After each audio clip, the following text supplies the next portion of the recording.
On enregistre sous et on va enregistrer donc dans le dossier que vous avez créé pour le cours d'aujourd'hui. Donc et là je vais appeler ça intro-01.dn.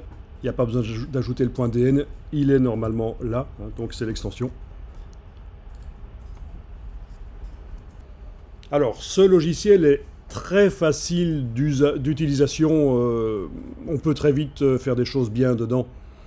Ça ressemble assez bien à une application de smartphone en fait. Les applications de smartphone, un enfant de 12 ans peut les utiliser et être créatif avec, vous avez pu remarquer. Eh bien, par rapport à Photoshop ou Illustrator, c'est une autre histoire. Mais là, on se rapproche, on est entre le logiciel et l'application. Donc vous allez voir que c'est vraiment très orienté utilisateur basique en fait.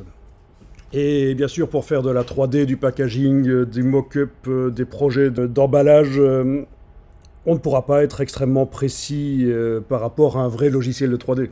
Ce sont des projets ici. Projets réalistes, ça fait des images photoréalistes à la fin.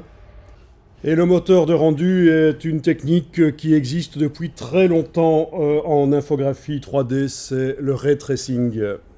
J'imagine que certains connaissent. Voilà, qui était extrêmement lent. Ça date vraiment des années 80 en fait, le ray tracing. Fin des années 80, début 90, ça est devenu répandu chez les geeks qui avaient des ordinateurs puissants de l'époque, qui sont 1000 fois moins puissants qu'un smartphone d'aujourd'hui, bien sûr. Et ils passaient un jour ou deux à faire le rendu d'une image en ray tracing.